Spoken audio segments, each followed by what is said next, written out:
3 వారాల కాలంలో ఈ రకంగా రెక్కలని గట్టిపరుచుకొని ఇవి పెద్ద పురుగులుగా మారి బ్రీడింగ్కి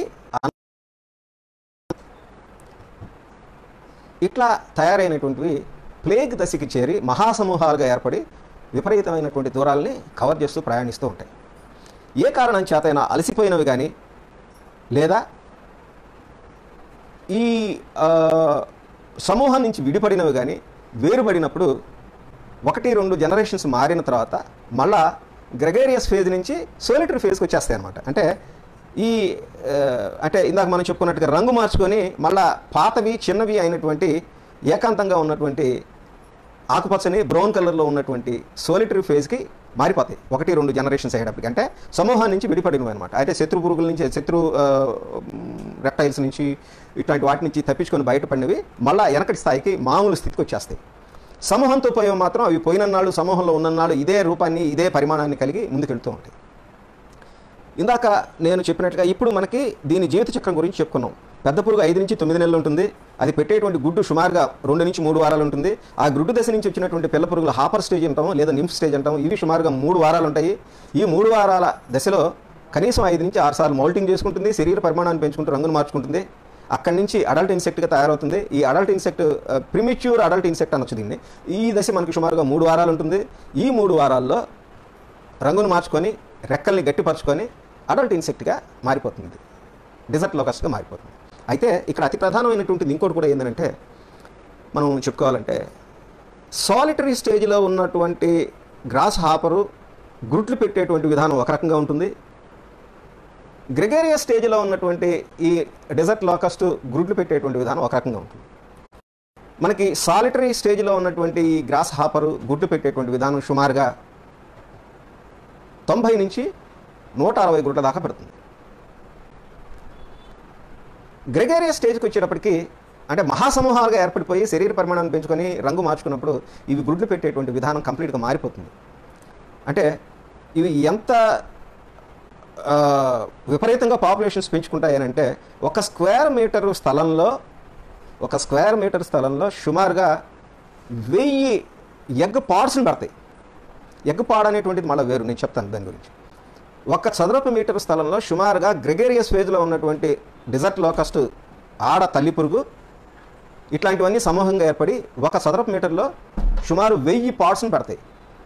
ఒక్కొక్క పాడ్లో సుమారుగా 50 గుడ్లు ఉంటాయి.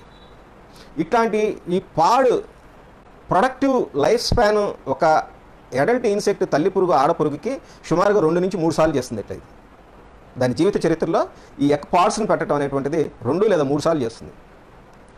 ఒక పాడుకు వచ్చేటప్పటికి ఇప్పుడు మనం ఈ పాడు ఎట్లా ఉంటుంది అనేటువంటి చెప్పుకోవాలంటే కనుక పెద్ద పురుగు దాని గుడ్లు పెట్టేటువంటి విధానానికి కిందకి వచ్చేటప్పటికి మనకి దీనికి ఫేవరబుల్ కండిషన్స్ ఏంటంటే moist Sandy soils, optimum temperatures ఉండాలి. ఎట్లా అంటే ఇది దాని అబ్డామిన్ యొక్క టిప్ ద్వారా భూమిలో ఆప్టిమల్ టెంపరేచరు ఆప్టిమల్ మాయిశ్చర్ ఉన్నదా లేదా అని చెప్పి టిప్ ఆఫ్ అబ్డామిన్ ద్వారా సుమారుగా 5 నుంచి 10 సెంటీమీటర్ల లోతులో దాని పొట్ట భాగం టిప్ని జొప్పించి గుంటలాగా చేసి లోపలికి గుచ్చుతుంది. గుచ్చి అక్కడ సరైన మాయిశ్చర్ ఉందా, అది గుడ్లు పెట్టడానికి అనువైనటువంటి టెంపరేచర్ ఉందా అనేది క్యాలిక్యులేట్ చేసుకుంటుంది. దానికి సంబంధించినటువంటి సెన్సరీ ఆర్గాన్స్ ఉంటాయి దానికి. అట్లా గుడ్లు పెట్టేటప్పుడు ఎట్లా పెడుతుందంటే దీని గుడ్డు గురించి చెప్పుకోవాలంటే కనుక మన బియ్యపు గింజ అంటే అంత లా ఉండదు, ఆ ఆకారంలో చిన్న సన్నటి గుడ్లను పెడుతుంది. ఇది ఆ గుడ్లను కూడా ఎట్లా పెడుతుందంటే ఒకసారి దీని ఎగ్ పాడు అంటాం. ఎగ్ పాడు అనేటువంటిది ఎట్లా ఉంటుందంటే మనకి అరటి గెలలో హస్తాలు ఎలా ఉంటాయో అట్లా భూమిలో ఇది 5 నుంచి 10 సెంటీమీటర్ల లోతులో దానికి అనుకూలమైనటువంటి తేమ ఉష్ణోగ్రతలు ఉన్నప్పుడు ఆ లోతులో 5 నుంచి 10 సెంటీమీటర్ల లోతులో ఒక అరటి గెల హస్తాలు ఎట్లా ఉంటాయో అట్లా ఒక పాడుకి 80 గుడ్లను పెడుతుంది. ఇట్లాంటి దశ ప్రతి ఆడకీటకానికి దాని జీవిత చరిత్రలో కనీసం 2 నుంచి 3 సార్లు చేస్తుంది. అది ఎంత డెన్స్గా ఇవి గుడ్లు పెడతాయి అనేటువంటి దానికి ఒక ఉదాహరణ. 1 స్క్వేర్ మీటర్ పరిధిలో సుమారుగా 1000 ఎగ్ పాడ్స్ ఉంటాయి. కానీ ప్రకృతి కూడా అదే ప్రకృతి యొక్క చతురత.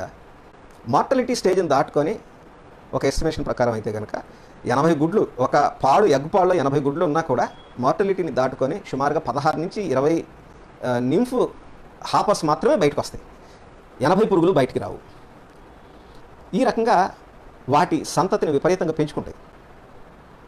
ఇట్లా గుడ్లు పడతాయి. ఈ గుడ్ల నుంచి వచ్చినటువంటి గ్రెగేరియస్ ఫేజ్లో ఉన్నటువంటి అడల్ట్ ఫిమేల్ ఇన్సెక్ట్స్ ఈ రకంగా గుడ్లను పడతాయి, ఇంత డెన్స్గా గుడ్లను పడతాయి. ఇప్పుడు మనం దీని జీవిత చక్రాన్ని చదువుకున్నాం కాబట్టి మనకి వీటి జీవిత చక్రంలో ఏ దశలు బలమైనటువంటివి, మనకి లొంగనటువంటివి, ఏ దశలు మోస్ట్ వల్నరబుల్, సులువుగా మనం దీన్ని అంతం చేయగలిగినటువంటివి అని చెప్పుకుంటే కనుక ఎగ్ స్టేజ్ నుంచి ప్రిమెచ్యూర్ లేదా హాపర్ నింఫ్ రెక్కలు లేనటువంటి నింఫ్ స్టేజీ, అక్కడి నుంచి ప్రిమెచ్యూర్ అడల్ట్ స్టేజ్ అంటే ఎగ్ దశ 2-3 వారాలు, నింఫ్ హాపర్ దశ 3 వారాలు, ప్రిమెచ్యూర్ అడల్ట్ దశ అంటే ఎగరలేని ప్రిమెచ్యూర్ అడల్ట్ దశ, రెక్కలు ఇంకా బలంగా తయారై ఉండవు, రెక్కలు ఉన్నా కూడా పింక్ కలర్లో ఉంటాయి. ఆ దశ ఒక 3 వారాలు అంటే 2 వారాలు ఎగ్ దశ అనుకుంటే 3 వారాలు నింఫ్ స్టేజ్ అనుకుంటే 3 వారాలు ప్రిమెచ్యూర్ అడల్ట్, 3 3 6 2 8 కనీసం 45 డేస్ టైంలో మనం ఇవి ఎక్కడైతే పుడుతున్నాయో, ఆరిజినేషన్ ఎక్కడైతే ఉన్నదో అక్కడ వీటిని మనం టెక్నికల్గా అంతం చేయగలిగితే ఈ సమూహాలు అనేటువంటివి ఏర్పడవు. ఇది అతి ప్రధానమైనటువంటి దశ. అందుకనే లైఫ్ సైకిల్ తెలుసుకోవాల్సినటువంటి ఆవశ్యకత ఎందుకనంటే దీనికోసమే. ఇది ఎక్కడైతే పుడుతుందో, ఎక్కడైతే గుడ్లు పెడుతుందో ఆ గుడ్లు పెట్టేటువంటి దశ మనకి సుమారుగా 45 రోజులు, 6 వారాలు. ఈ 6 వారాల్లో దాన్ని మనం అంతం చేయగలిగితే ఈ సమూహాలు ప్లేగ్ దశలోకి రావు. వీటిని ఎట్లా అంతం చేయాలి, నివారణ చర్యలు ఏందనేది తర్వాత అంకంలో మనం చెప్పుకుందాం. సో ఇది మనకి ఒక మంచి ఇంపార్టెంట్ పాయింట్. వల్నరబుల్ స్టేజ్లో ఉన్నటువంటి దశ, దాన్ని మనం అట్లా కంట్రోల్ చేసుకోవచ్చు. ఇకపోతే ప్రపంచవ్యాప్తంగా ఇంకొక అంటే దీని నివారణ చర్యలు, ప్రధానమైనటువంటి నివారణ చర్యలు వచ్చేటప్పుడు దీన్ని వరల్డ్ వైడ్ ఎట్లా మానిటర్ చేస్తున్నారు అనేటువంటి దాని గురించి చెప్పుకోవాలంటే కనుక వరల్డ్ వైడ్గా united nations food and agriculture organisation అని చెప్పి ఒకటి ఉన్నది. దీని యొక్క ఆఫీసు ఇటలీ అయినటువంటి రోమ్లో ఉంటుంది. ఇటలీలో ఉన్నటువంటి రోమ్లో ఉన్న ఈ ఆఫీసు, ఇంటర్నేషనల్ ఆఫీసు, వీళ్ళు ఇంటర్నేషనల్ క్లైమాటిక్ ఆర్గనైజేషన్తో కోఆర్డినేట్ చేసుకుంటూ శాటిలైట్ ఇమేజెస్ ద్వారా ఈ ప్లేగ్ ఉన్నాయి, ఏ ప్రాంతంలో ఉన్నాయి, ఏ దేశం మీద ఈ ప్లేగ్ దశలో ఉన్నటువంటి డెజర్ట్ లోకస్ట్లు ఉన్నాయి అనేటువంటిది శాటిలైట్ పిక్చర్స్ ద్వారా వీటి సమూహాలను గుర్తించి ఇవి ఎక్కడ గుడ్లు పెడుతున్నాయి, ఎక్కడ భూమి మీద వాలినాయి అనేటువంటిది ఆ శాటిలైట్ ఇమేజెస్ పిక్చర్స్ తీసుకొని క్లైమాటిక్ కండిషన్స్ అంటే గాలి వాలు ఎటు ఉంది, వీటి సమూహాలు ఎక్కడ ఉన్నాయి, అవి ఏ డైరెక్షన్లో ఎటు వెళ్తున్నాయి అనేటువంటిది ఈ రెండు కోఆర్డినేట్ చేసుకుంటూ ప్రపంచ దేశాలతో వీటి యొక్క ఇన్ఫర్మేషన్ని షేర్ చేసుకుంటూ ఉంటారు. ఇది ఇంటర్నేషనల్ ఆర్గనైజేషన్ చేసేటువంటి పని. మన దేశం గురించి చెప్పుకోవాలంటే కనుక బ్రిటిషర్స్ టైంలోనే సుమారుగా 1939 సంవత్సరంలో ఏర్పడింది ఇది. ఆ తర్వాత 1949 సంవత్సరంలో అథెంటికేట్ అయింది. ఇది మన దేశంలో కూడా ఉన్నది. కాకపోతే మనకి ఈ బెడద లేనందువల్ల ఇంతవరకు ఎప్పుడు కూడా మిడతల దండు ప్రమాదం అంత ఫ్రీక్వెంట్గా రానందువల్ల, ఎక్కువగా మనం ఈ మధ్యకాలంలో చూసిన వాళ్ళు లేకపోయినందువల్ల దీని మానిటరింగ్ అనేటువంటిది ఒక రకంగా చెప్పాలంటే కొద్దిగా వీక్గానే ఉంది మన దేశంలో అని చెప్పి చెప్పుకోవచ్చు. కానీ ఉండటానికైతే మాత్రం మనకి దీనికి సంబంధించింది కూడా ఉంది.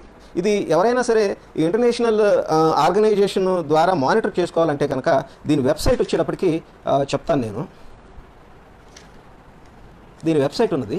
ఈ వెబ్సైట్ ద్వారా దీన్ని మనం ట్రాక్ చేసుకోవచ్చు.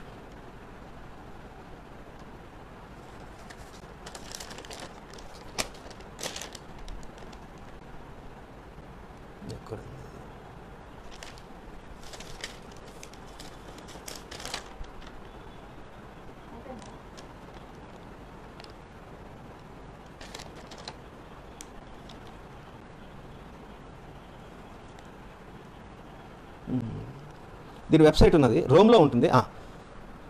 Desert locust information services, DLIS అంటారు.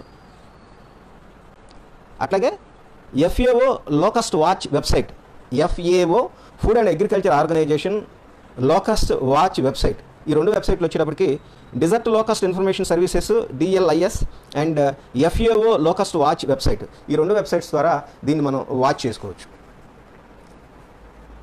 ఇట్లా దీని లైఫ్ సైకిల్లో మనం ఇప్పుడు దీని లైఫ్ సైకిల్ తెలుసు. దీని లైఫ్ సైకిల్లో ఉన్నటువంటి ఇప్పుడు దీన్ని ఎట్లా కంట్రోల్ చేసుకోవాలి, ఇంటర్నేషనల్ ఆర్గనైజేషన్స్ ఉన్నాయి దీన్ని కంట్రోల్ చేయడానికి. కాకపోతే ఒకటే ఒక ఇబ్బంది ఏంటంటే ఇప్పుడు ఆఫ్రికన్ నేషన్స్లో దీని ఆరిజినేషన్ ఎక్కువగా జరుగుతుంది. ముఖ్యంగా వెస్టర్న్ పార్ట్ ఆఫ్ ఆఫ్రికాలో కానీ లేదంటే హార్న్ ఆఫ్ ఆఫ్రికాలో కానీ ఎక్కువగా జరుగుతున్నటువంటి ఇబ్బంది అది. ఇక్కడ వీళ్ళు దీన్ని మానిటర్ చేసి కంట్రోల్ చేయలేకపోవడానికి కారణం అక్కడ ఉన్నటువంటి prevailing conditions, political unrest, economically backward అవడం, ఆర్థిక స్తోమతలు లేకపోవడం, సోషియో ఎకనామికల్ కండిషన్స్, వీటన్నిటి వల్ల ఎఫెక్టివ్గా ఈ ఆఫ్రికన్ పూర్ కంట్రీస్ వీటిని ఆరిజినేషన్ అక్కడ ఉన్నా కూడా కంట్రోల్ చేయలేకపోతున్నారు.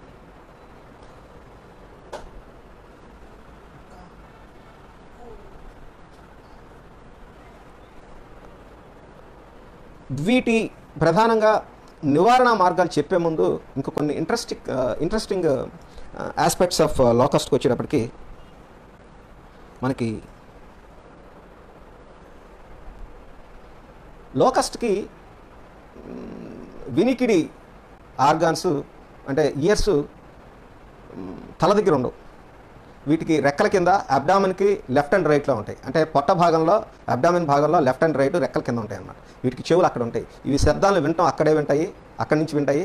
అట్లాగే ఇవి మేటింగ్ కోసం రెడీగా ఉన్నాము అని సంసిద్ధతను తెలియజేయడానికి వెనక కాళ్ళని రాపాడించుకుంటూ శబ్దాన్ని క్రియేట్ చేస్తాయి అన్నమాట. కొన్ని వింత శబ్దాలను క్రియేట్ చేస్తాయి. అదొకటి. అంటే ఇవన్నీ కొన్ని స్పెషల్ ఫీచర్స్ ఆఫ్ మనకి లోకస్ట్లు.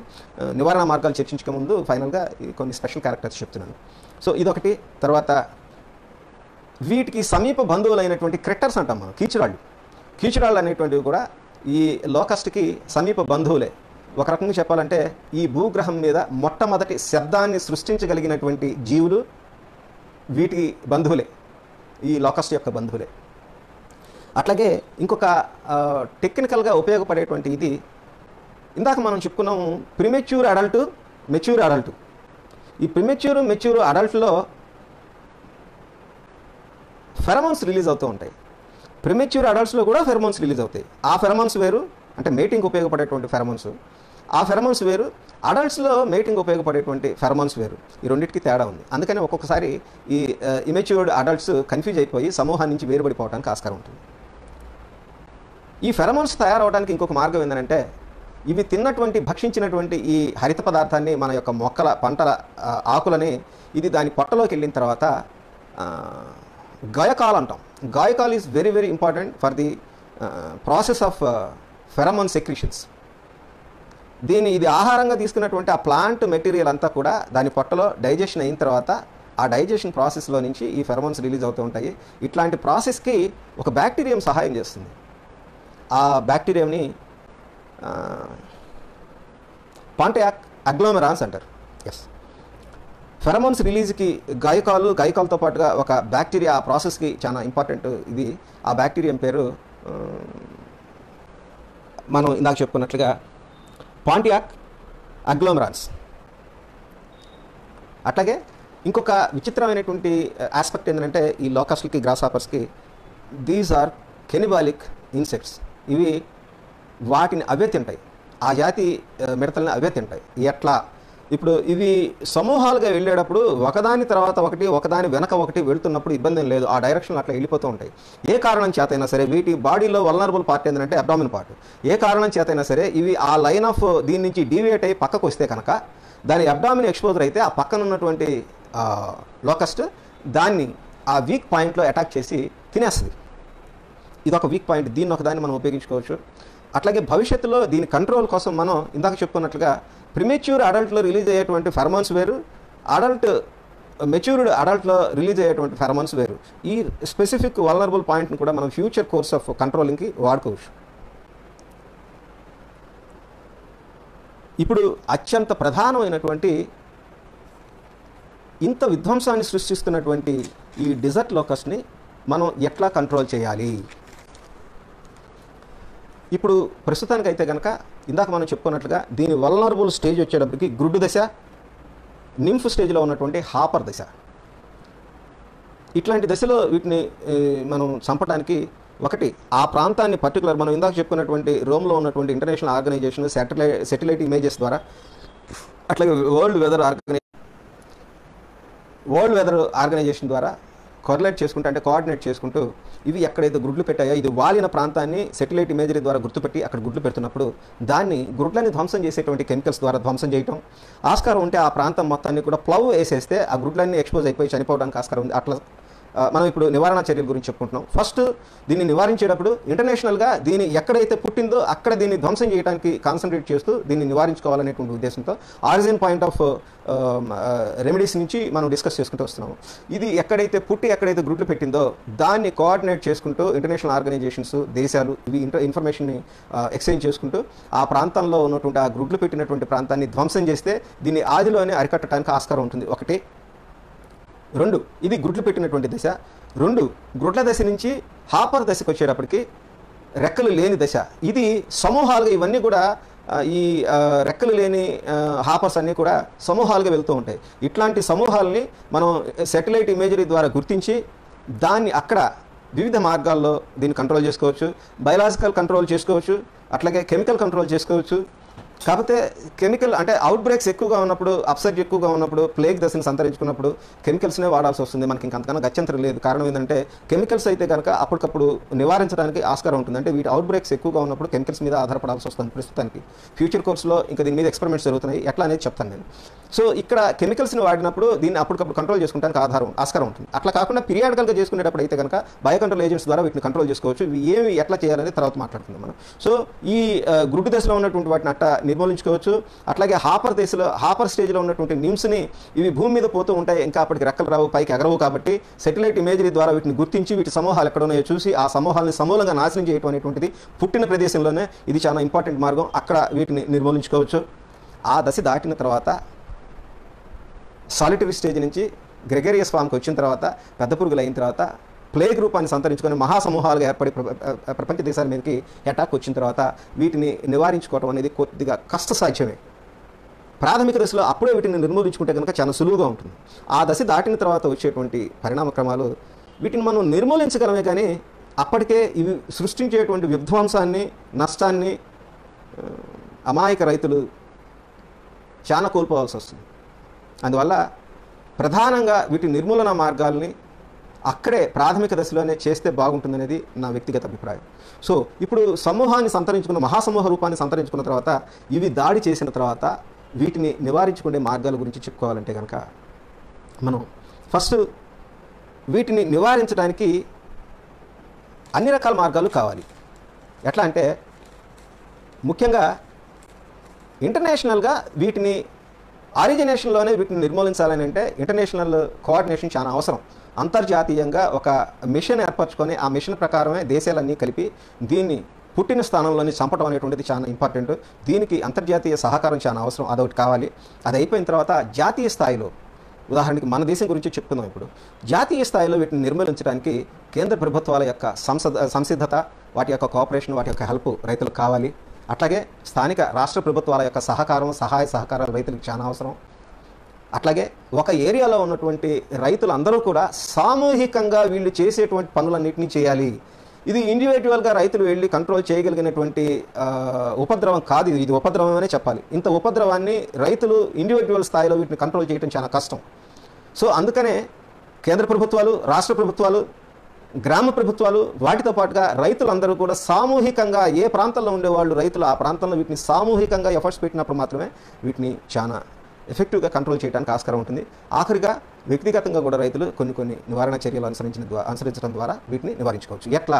ఇప్పుడు మహాసమూహం ఏర్పడినప్పుడు గత్యంతరం లేదు. మనం చెప్పుకున్నట్లుగా వీటిని కెమికల్ స్ప్రేస్తోనే కంట్రోల్ చేసుకోవాలి.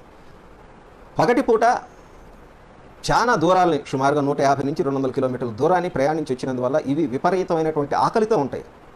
ఇంత ఆకలి తీర్చడానికి ఇవి ఏది ఎక్కడ పచ్చని మొక్క కనపడితే సమూలంగా తినేస్తాయి. కొన్ని కోటాను ఇందాక చెప్పుకున్నాం మనం, 50 బిలియన్స్ నుంచి 100 బిలియన్స్ దాకా కూడా ఉంటాయి. ఒక స్క్వేర్ కిలోమీటర్లోనే ఎంత ఉంటాయి అనేది 1,00,000 టన్నుల దాకా ఉంటాయని, 2 లక్షల టన్నుల దాకా ఉంటాయని చెప్పుకున్నాం మనం. అంతటి ఒక్కొక్క ఇన్సెక్ట్ దాని శరీర పరిమాణానికి మించి ఆహారాన్ని తింటుంది. ఒక్కొక్కటి 2.5 గ్రాములు వేసుకుంటే కనుక అంతకన్నా ఎక్కువ తింటుంది. ఇది అంత తింటూ ఉంటే క్షణాల్లోనే ఎంత పెద్ద విస్తీర్ణాలు కూడా హారతి కర్పూరంలాగా పచ్చడి పదార్థం అంతా కూడా నాశనం చేసేస్తాయి.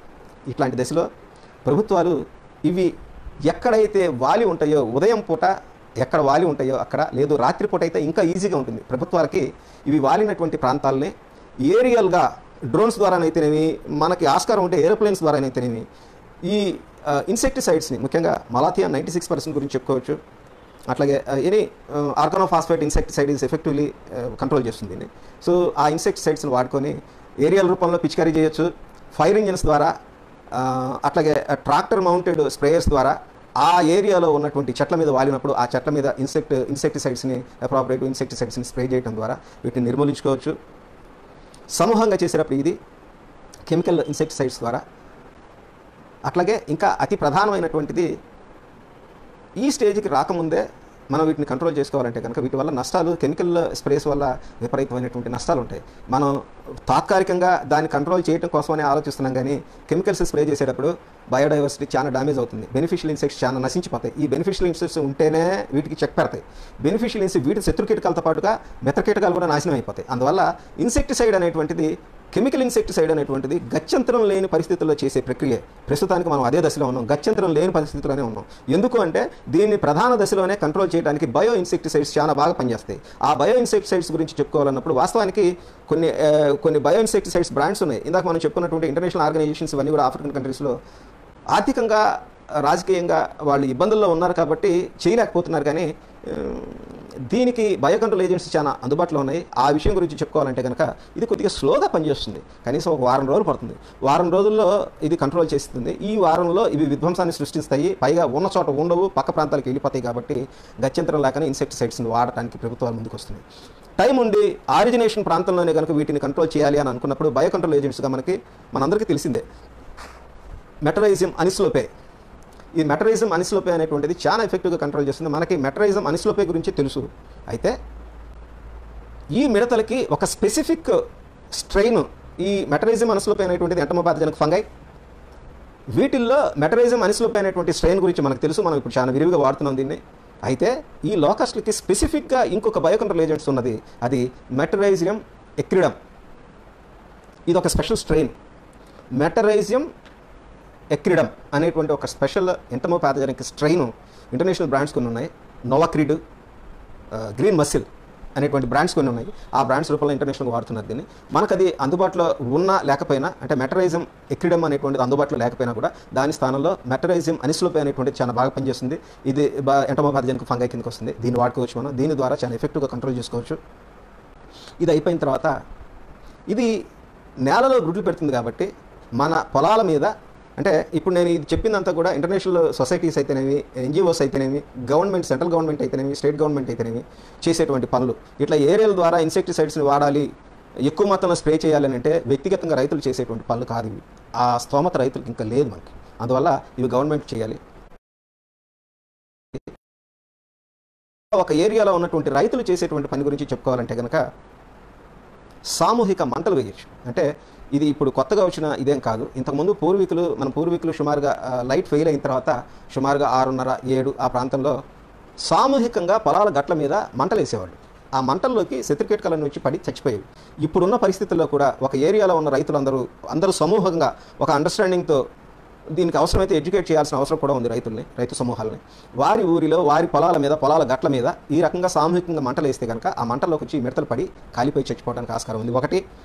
2, రైతులు పొగ వేయటం ద్వారా, అంటే వారి పొలాల్లో పొగ వేయటం ద్వారా, ఈ పొగ వేయటానికి చాలా మార్గాలు ఆలోచించవచ్చు. అంటే ఉదాహరణకి మనకి ఇంతకుముందు తెలిసిందే, చాలా మంది మన పూర్వీకులు చేసిందే, వేప ఆకులు, పచ్చి ఆకులు తీసుకొని ఎండుగడ్డిలో వేసి వాటిని పొగ రాజేసేవాళ్ళు.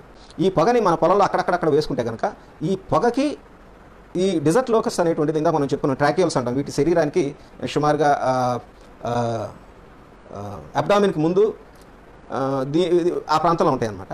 అక్కడి నుంచి ఈ పొగ లోపలికి వెళ్ళేటప్పటికి అవి ఊపిరాడక అక్కడి నుంచి వెళ్ళిపోవటం, చనిపోవటం జరుగుతుంది. సో సామూహికంగా రైతులందరూ కూడా వారి పొలంలో అక్కడక్కడ వేప పచ్చి ఆకులతో పొగ రాజేసినా కూడా ఈ పొగకు వెళ్ళిపోతాయి. అట్లాగే ఇంకొక మార్గం ఏంటంటే మిరప పంటలు వేసేటువంటి, మన ఊళ్ళలో మిరప పంటలు వేస్తాం. అట్లా మిరప పంట వేసిన తర్వాత ఎండిపోయినటువంటి మిరప మొక్కలు ఒక 10 మొక్కలు తీసుకొని ఆ 10 మొక్కల మిరప మొక్కలకి మంట వేయటం ద్వారా, అంటే పొగ రాజేయటం ద్వారా, 10 ఎండిన మిరప మొక్కలతో పొగ రాజేయటం ద్వారా ఈ ఇన్సెక్ట్స్ని కంట్రోల్ చేయటం కొంతవరకు సాధ్యమే. అదొకటి చేయొచ్చు. అట్లాగే ఎండు మిరప మొక్కలు లేని వారు ఎండుగడ్డి లాంటి వాటి మీద, పచ్చి వేప ఆకుల మీద ఏదైనా నూనెలో, ఎడుబుల ఆయిల్లో ఎండు కారాన్ని కలిపి దాన్ని ఆ పొగ వస్తున్నటువంటి దాని మీద కనుక మనం స్ప్రింకిల్ చేయగలిగితే ఈ వచ్చినటువంటి ఎవాపరేటెడ్ పొగకి అవన్నీ కూడా దూరంగా వెళ్ళిపోవడానికి, చచ్చిపోవడానికి ఆస్కారం దొరుకుతుంది. ఇదొక మార్గం.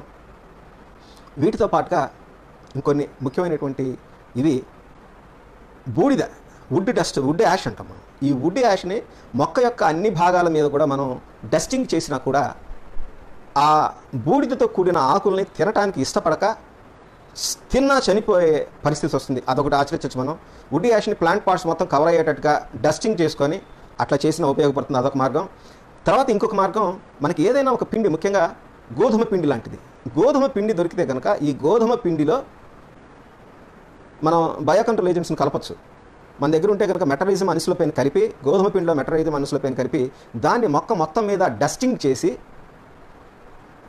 తుంపర అంటే మనకి పవర్ స్ప్రేయర్ ద్వారా కానీ, ట్రాక్టర్ మౌంటెడ్ స్ప్రేయర్ ద్వారా కానీ ఉత్త నీటిని స్ప్రే చేస్తే మన పొలంలో ఈ గోధుమ పిండితో కూడిన మెటరైజం అనిసోప్రైన్ కలిసినటువంటి ఈ పిండిని నీటి తుంపర్లు చేసినప్పుడు అవి కొద్దిగా మాయిస్ట్ అవడానికి ఆస్కారం ఉంది.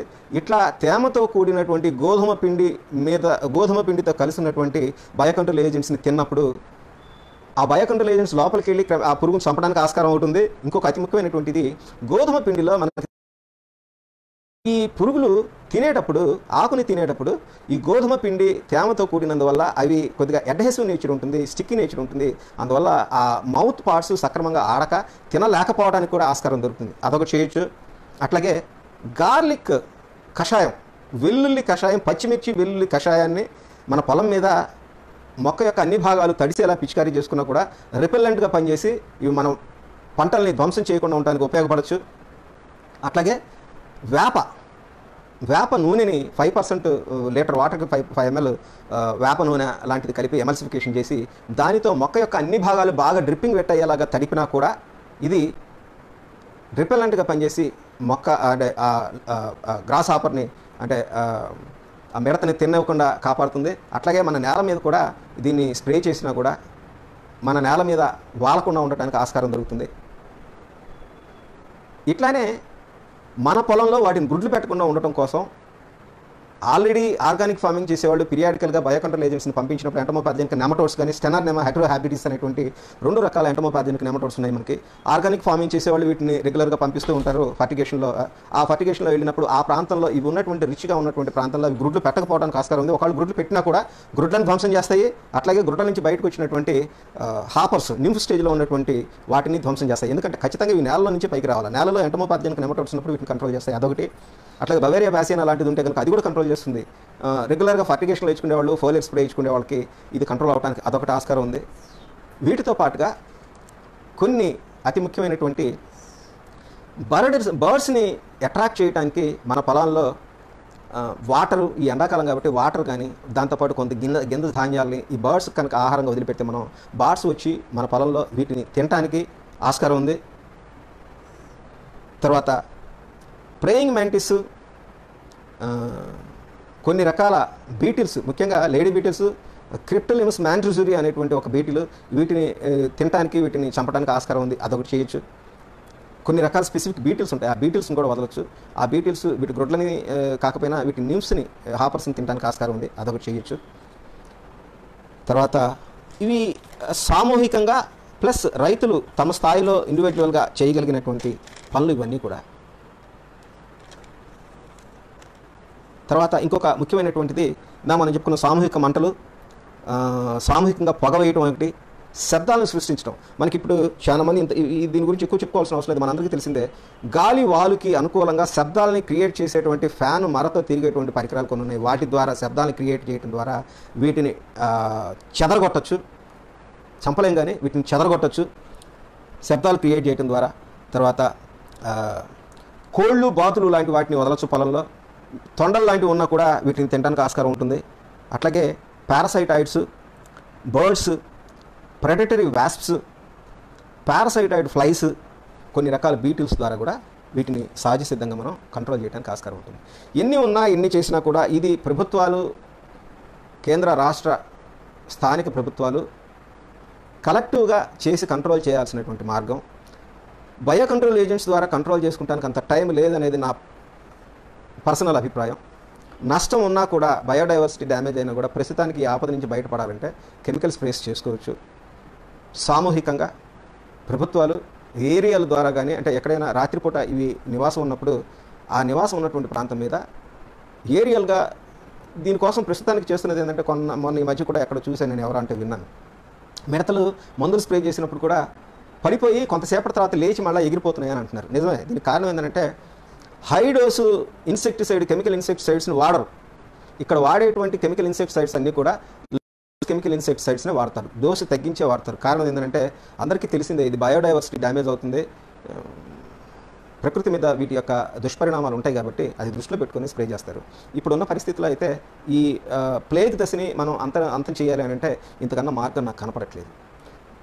స్లో ఫేజ్లో ఇవి ఎక్కడైతే పుడుతున్నాయో అక్కడ మాత్రం బయో కంట్రోల్ ఏజెంట్స్ ద్వారా వీటిని చాలా సమర్థవంతంగా కంట్రోల్ చేసుకోవచ్చు. ధన్యవాదాలు.